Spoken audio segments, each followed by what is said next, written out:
3 weeks before my son's retirement party, my oldest friend pulled me into a back room and pressed her finger to her lips. I didn't understand. I'd only come to pick up the cake order. But the look in her eyes stopped every question I had before I could ask it. She didn't speak. She just pointed at the wall and listened. "I'm so glad you're here with me today. Before we go any further, I'd love to know where you're watching from. Drop your city in the comments. I always love seeing how far these stories travel. And a quick note. Some elements in this story have been shaped for storytelling purposes. Any resemblance to real names or specific places is purely coincidental. But I hope what you hear gives you something to sit with long after this ends." The bakery on Morrison Street had been there for 31 years. Pauline Beaumont, who'd run it since her husband, Bernard, passed, was the kind of woman who remembered your birthday, your children's birthdays, and exactly how much vanilla you liked in your buttercream. She'd made my wedding cake in 1987. She'd made both my children's birthday cakes every year until they left home. When my husband Gordon died in 2016, she showed up at my door with a raisin loaf and stayed for 4 hours without saying much at all. That's the kind of friend she was. My name is Margaret. I'm 68 years old, retired from 30 years as a school administrator in Oakville, Ontario. I have 2 children, a daughter, Diane, who lives in Halifax with her husband, and my 2 grandchildren. And a son, Ryan, who at 41 still lives 20 minutes from me, which I always thought was a blessing. I understand now that distance can sometimes be a different kind of grace. Ryan had worked for 20 years at a logistics company outside Burlington. Hardworking, I always said, steady. The kind of man his father would have been proud of. His retirement party, a surprise, organized by his wife Claire, was scheduled for the last Saturday of April at the Lakeside Banquet Hall in Oakville. 110 guests. I was giving the opening toast.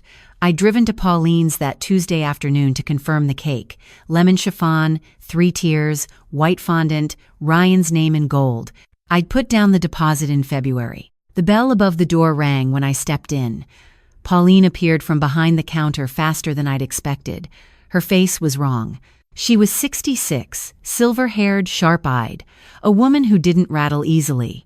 But her hands were gripping a dish towel like it was the only solid thing in the room. Margaret. Her voice was low. I started to ask about the cake. She shook her head. She came around the counter, took me by the elbow, and guided me past the display cases, through the kitchen, into the small storage room where she kept her flour and sugar in tall white bins. She pulled the door almost closed. I opened my mouth. She shook her head again, harder this time. Through the wall-thin plaster, old construction, came voices from the office next door. The insurance broker's office, I remembered. She shared the building with them. A man's voice, smooth and practiced. The same projection he used to use at school council meetings when he wanted to sound reasonable. Ryan. "She's going to sign it the night of the party," he said, after the first drink. "I've seen how she gets sentimental at these things. She won't read it carefully. She never does." A woman's voice, younger, cautious. "Are you certain she doesn't suspect anything? She thinks she's doing me a favor. That's the whole point." A third voice, clipped and professional. Male. "I've completed the assessment. The documentation supports a finding of early-stage cognitive decline. The dates align. Nobody will question a 68-year-old widow with a history of stress." I pressed my hand over my mouth. I knew that voice. Dr. Alan Mercer, my family doctor for 11 years. The man who had sat with me when Gordon was dying, who had called me personally after my last blood work to say everything looked fine, who had said, just 8 weeks ago at my annual physical, that I was in excellent health for my age. Ryan again. "Once the power of attorney goes through, we can start the property transfer within 30 days. The Lakeshore house alone is assessed at $900,000, combined with her RRSP and the GIC accounts, $2.1 million, said the woman. $2.1 million, Ryan repeated, and she'll be in a memory care facility before Thanksgiving.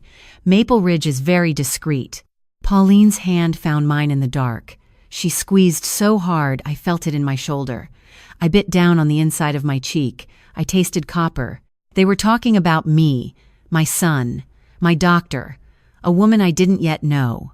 They were planning to take my home, my savings, everything Gordon and I had spent 40 years building, and they were going to lock me away to do it. The voices moved. Chairs scraped. A door opened and closed. Pauline turned on the storage room light. Her eyes were wet. "Margaret, I'm so sorry." She pressed her lips together. "I heard them last Thursday, too. The same conversation. I didn't know whether to call you. I didn't know how." I looked at her for a long moment. "I need to collect myself," I said. She brought me a glass of water, and I sat on a flower bin for perhaps 10 minutes, staring at the wall. Then I stood up, smoothed my coat, and asked her to please have the cake ready by 7 on Saturday evening. She stared at me. I told her I needed to think before I acted. I told her not to call anyone yet. I drove home the long way along the lake road. The April sky was low and gray, the way it gets in Ontario before it decides whether to rain. I pulled into my driveway, sat in the car, and looked at the house. Gordon and I had bought it in 1994. A 2-story Victorian on a quiet street near the old harbor, white with green shutters, a front porch with 2 wicker chairs where we'd had coffee every morning in the summers until he couldn't anymore. Ryan had learned to ride his bicycle in this driveway. Diane had had her grade 8 graduation photos taken on these front steps. $900,000. That's what my son thought I was worth. I went inside, I put the kettle on, I stood at the kitchen window and watched the neighbor's cat walk along the back fence, and I let the truth settle over me the way cold water settles all at once, everywhere. My son was going to take my home, my money, and my freedom. And I had 11 days. I didn't sleep that night. I lay on my side of the bed. I still sleep on my side, even after 8 years, and looked at the ceiling and thought about all the small moments I had mistaken for love. Ryan calling every Sunday. I had thought it was devotion. Now I understood it was inventory, the way he'd started asking questions last fall. "Mom, have you thought about simplifying your finances?" "Mom, it might be time to look at your estate plan. You don't want things to get complicated if something happens." At Christmas, his wife Claire had suggested a geriatric specialist. "Just to have a baseline," she'd said, smiling. Ryan had agreed too quickly. I had thought they were being caring. The offer in February to drive me to a medical appointment when I'd mentioned my knee was bothering me, he'd come in with me, had sat in the room with Dr. Mercer while I described my symptoms. I had been touched by that. I had told Pauline afterward that Ryan was turning into his father. I thought of Gordon. Gordon would have seen it immediately. He'd always been the one who watched people's hands while they talked. I got up at 5:30, made tea, and sat at the kitchen table with a notepad. I wrote down everything I'd heard through Pauline's wall, every word I could recall. The power of attorney, the property transfer, $2.1 million. Dr. Mercer's assessment, Maple Ridge. Before Thanksgiving. I wrote the name of the woman I didn't yet know. Younger voice, cautious but informed. She'd known the exact number, $2.1 million. That wasn't guesswork. Then I picked up my phone and called my daughter in Halifax. Diane answered on the second ring, worried immediately the way she always was when I called early. I told her to listen. I told her everything. When I finished, there was a long silence. "Mum," she said, "what do you need?" "I need a lawyer," I said. "Not Ryan's lawyer. Someone new." By 9 o'clock that morning, Diane had sent me a name, Susan Park, a family and estate law specialist in Mississauga. Korean-Canadian, 53, known for elder financial abuse cases. Diane had found 3 separate reference letters online in 20 minutes. She said she'd already left a voicemail. Susan Park called me back before 10. I told her what I'd heard. She was very quiet while I spoke, the kind of quiet that means someone is thinking rather than waiting.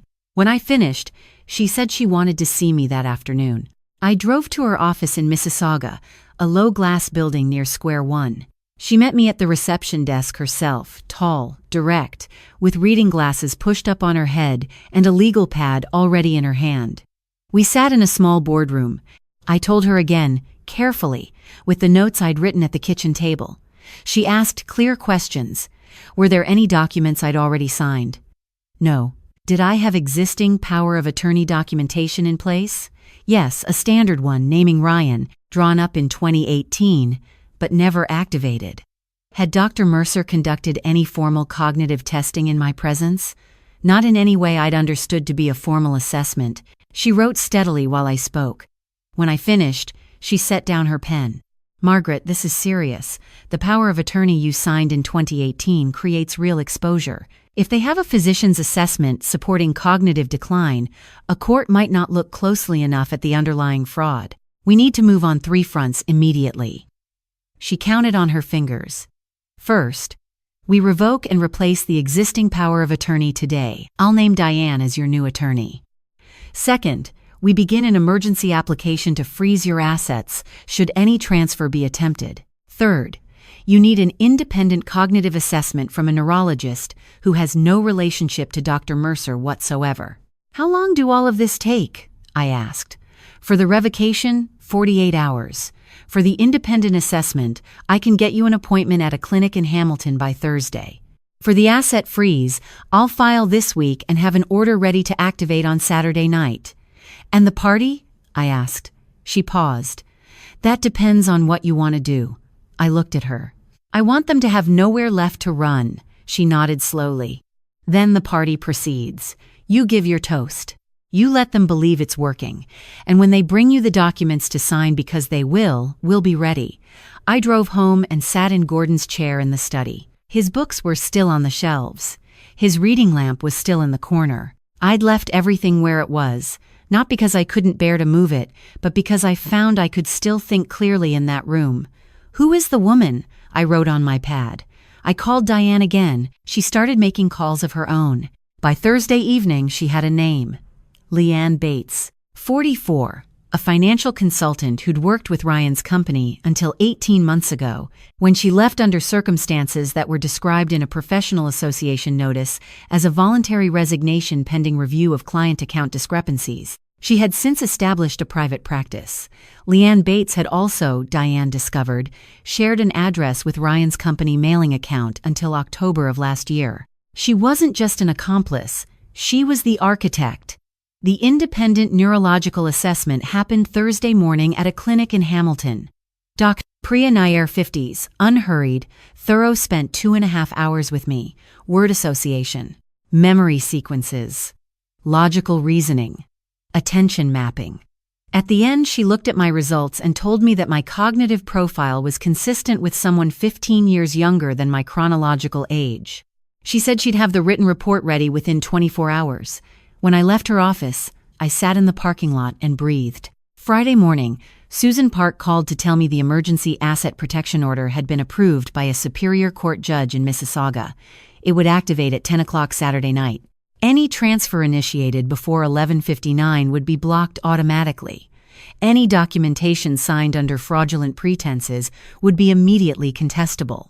She also told me she'd found something else. Margaret, she said, Dr. Alan Mercer has done this before. The silence in the room changed. She described 2 cases. A retired engineer in Barrie, 73 years old, whose daughter and her common-law partner had used a fabricated dementia assessment by Dr. Mercer to obtain power of attorney in 2020. The man had been placed in long-term care in Sudbury. He died 14 months later. His estate, $620,000, had been liquidated. Dr. Mercer had received a consulting fee of $38,000, a retired teacher in Burlington. 70 years old, her son had attempted the same process in 2022, but the woman's sister, a registered nurse, had recognized the signs of financial grooming and intervened in time. A complaint had been filed with the College of Physicians and Surgeons of Ontario. The case was listed as under review. The woman was alive. Her name was Constance Fellows. Can I reach her? I asked. Susan paused. I already asked. She said yes. Saturday came the way impossible days do, ordinary and bright. I woke at 6. I showered, dressed, and sat at the kitchen table with coffee and looked out at the back garden. Gordon had planted a maple tree the spring after Ryan was born, 41 years ago. It was tall now, the kind of tall that makes you understand what time actually means. I'm not going to lie to you. I thought about doing it differently. I thought about pulling Ryan aside privately, before the party, and giving him the chance to undo what he'd planned. I sat with that possibility for a long time in that kitchen. Then I thought about the engineer in Barrie. About dying in Sudbury, 600 kilometers from home, while someone spent his savings.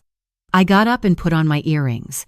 Diane had flown in Friday evening. She told Ryan she wanted to be there for the party, which was true, in more ways than one.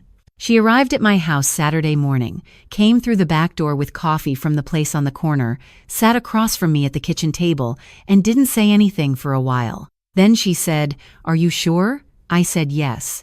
She nodded once, and that was the end of that conversation. The party began at 6 at the Lakeside Banquet Hall.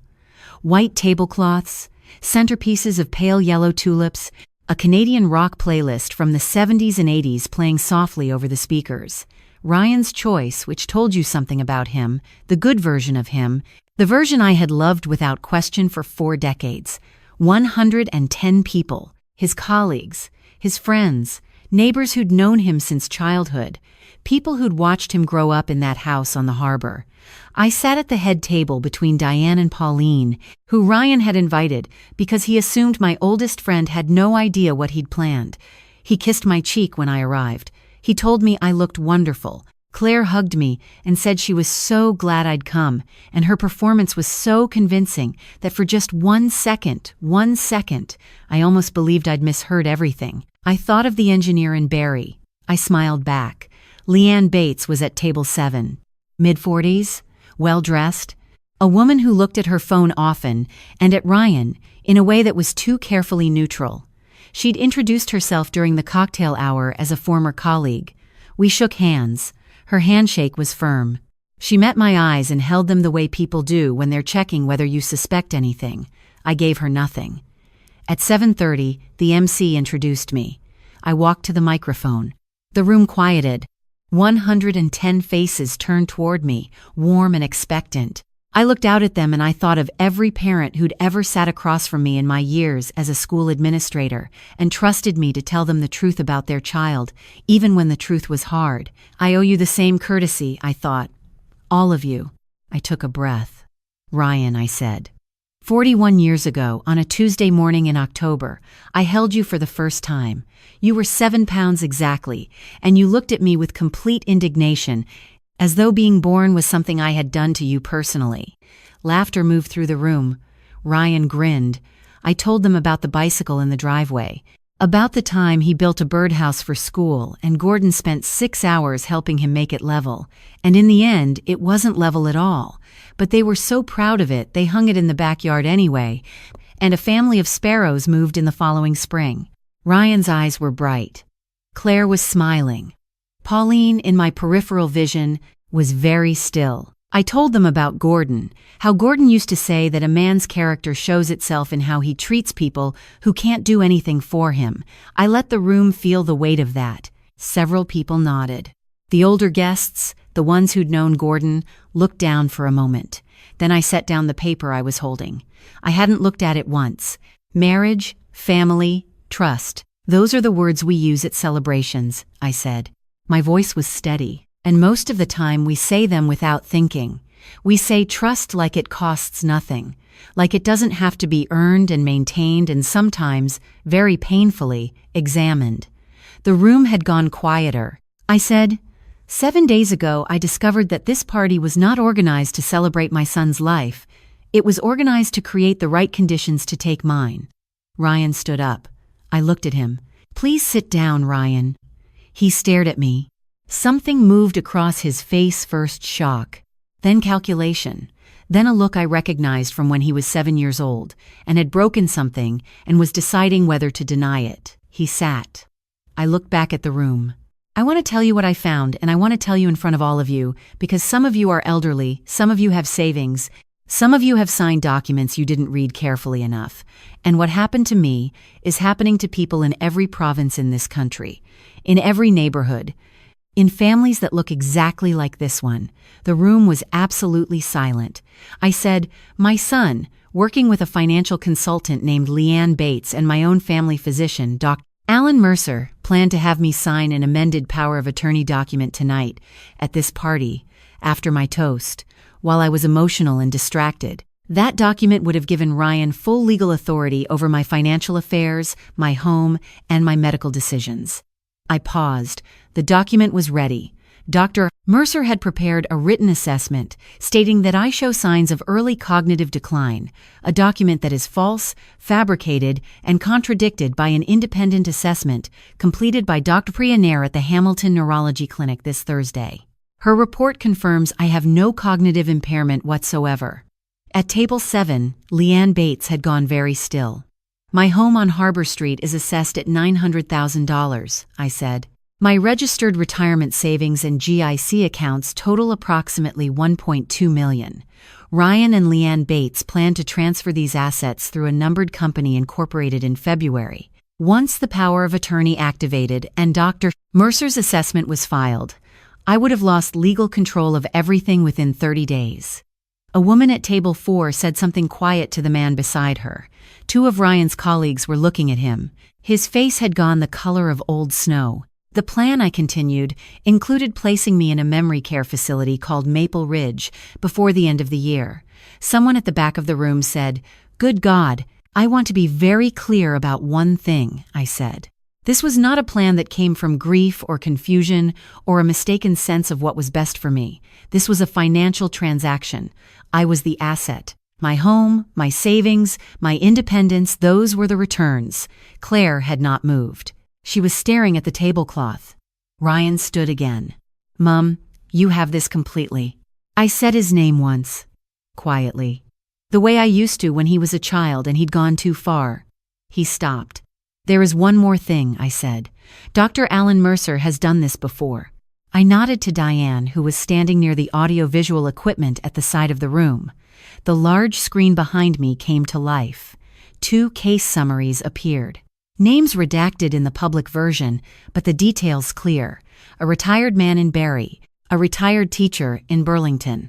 Both targeted by the same mechanism: a fabricated cognitive assessment, a compromised power of attorney, a family member as beneficiary. The man in Barrie, I said, died in long-term care in Sudbury 14 months after the scheme succeeded. He was 73. He had worked for 41 years. His money was gone before he died. The room had stopped breathing. "But the teacher in Burlington survived," I said, "because someone in her family recognized what was happening in time. And she is here tonight. Not in this room she's watching from home in Burlington, but she asked if she could say something." Diane pressed a key. The screen switched to a video call. A woman appeared. 70s, white-haired, sitting in a well-lit kitchen with a cup of tea in front of her. She had the look of someone who had passed through a very bad winter and was cautiously enjoying the spring.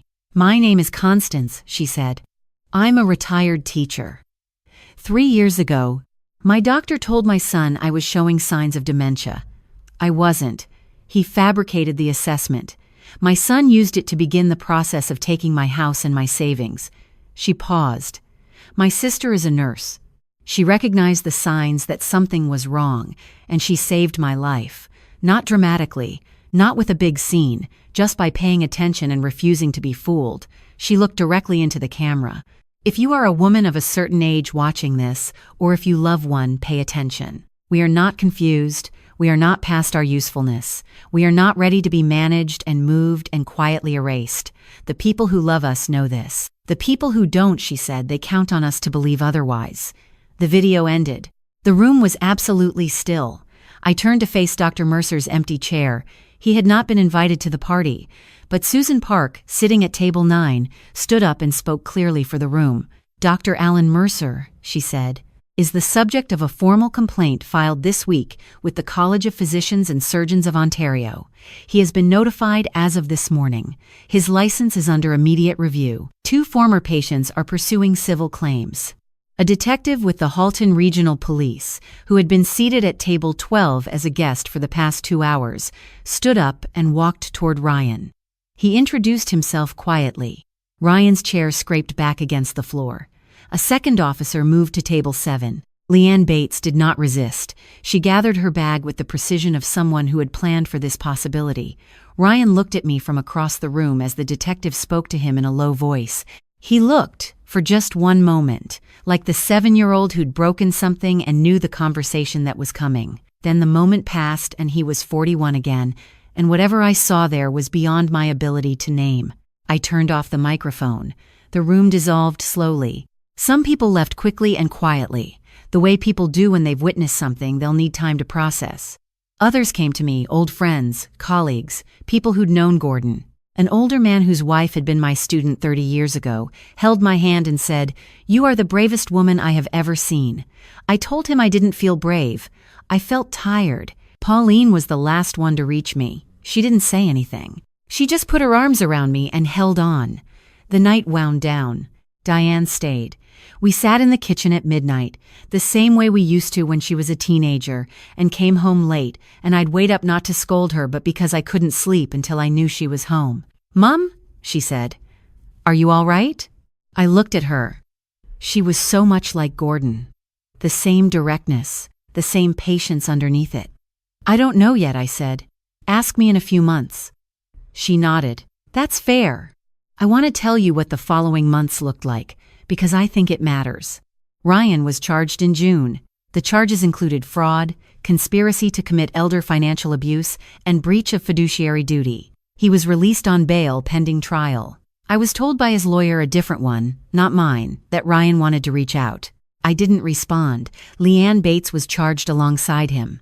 Prosecutors determined that the numbered company, incorporated under a name that meant nothing to anyone at first glance, had been used in at least one prior arrangement, involving a different elderly client, a widowed man in Hamilton who had signed over property he later attempted to reclaim.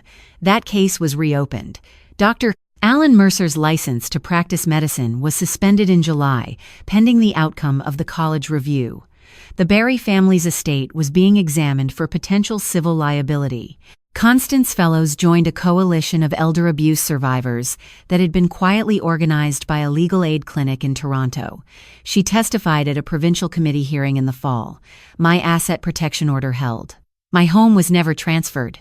My savings were never touched. The power of attorney I'd signed in 2018 was formally revoked and replaced within 48 hours of that Tuesday in Pauline's storage room. I underwent the cognitive assessment. Dr. Nair's report was submitted to the College of Physicians, to my lawyer, and to my own records. I framed a copy of the summary line and hung it in Gordon's study, which I had decided to keep exactly as it was. Diane flew back to Halifax in May and called every Sunday after that without exception. I started driving to Halifax in August, a road trip I'd been talking about for years without ever doing. I stayed for 3 weeks. I built a birdhouse with my grandson lopsided, painted the wrong shade of blue, hung in Diane's backyard in early September. A pair of chickadees moved in before October. In November, I heard from Ryan for the first time since the party. A letter, handwritten, 3 pages. He described things I hadn't known. A debt that had begun small and become enormous over 4 years. A pressure that had grown until he stopped being able to see clearly. A version of events in which he had told himself I would never really lose anything, that it would all work out, that he'd find a way to repay it before I ever noticed. Whether any of that was true, I can't tell you. I don't know if he believed it. I know he wrote it. I know the handwriting was his. I know that somewhere in the letter was the word sorry, and that the sorry sat on the page the way sorries sometimes do, small and late and unable to carry everything it's being asked to carry. I read the letter twice, then I set it on Gordon's desk. I didn't write back that month. I thought about it through December. I thought about what Gordon would say, not about Ryan, but about me, about what I wanted to carry into the next year, and what I wanted to set down. I thought about something I'd told parents hundreds of times across a desk in my years as an administrator. You can hold your child accountable and still love them.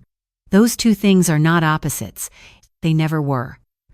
On New Year's Day, I sat at the kitchen table with a cup of tea and the winter light coming in through the window, and I wrote 2 pages back to Ryan. I told him I had received his letter. I told him I believed some of what he wrote and was not yet certain about the rest, and that I was not in a position to pretend otherwise. I told him that I was not willing to unsay what had been said at that party, because everything I said had been true, and because those 110 people deserved to know it. I told him that his father would have been heartbroken by his choices, and that I had sat with that grief for a long time this year, and would likely sit with it for longer. And then I told him that I had not stopped loving him, that I didn't know how to stop, and I wasn't sure I would even if I could. That love was not the same as trust, and trust, if it came back at all, would take years and would have to be earned in the smallest, most ordinary ways, the way his father used to say all real things were built. I said that I would not be at his trial, that I had given my statement and it would speak for itself. I said that the door was not locked. I sent the letter on a Thursday afternoon and walked home from the postbox along the lake road, the same road I'd driven in April when everything first broke open. The water was gray and still. A few geese were moving along the shoreline, unbothered by the cold the way geese always are. I thought about something Constance Fellows had said to me on the phone in September, near the end of a long conversation about what it meant to rebuild a life that had been tampered with. She said, "I used to think surviving it was the point, but surviving is just the beginning part. The rest of it is deciding who you want to be once you've survived." I've thought about that sentence many times since. I'm 68 years old. I have a Victorian house on a harbor street in Oakville, a maple tree Gordon planted 41 years ago, a daughter who calls every Sunday, 2 grandchildren who are building lopsided birdhouses and learning to ride bicycles, and a friend who knew, when it mattered most, to press her finger to her lips and point at a wall. I have a life that almost wasn't mine anymore. I want to ask you something, and I want you to think about it honestly before you answer.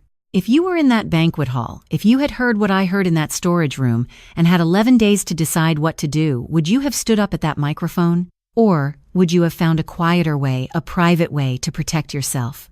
There's no wrong answer. I'm genuinely curious what you would have done. Leave it in the comments.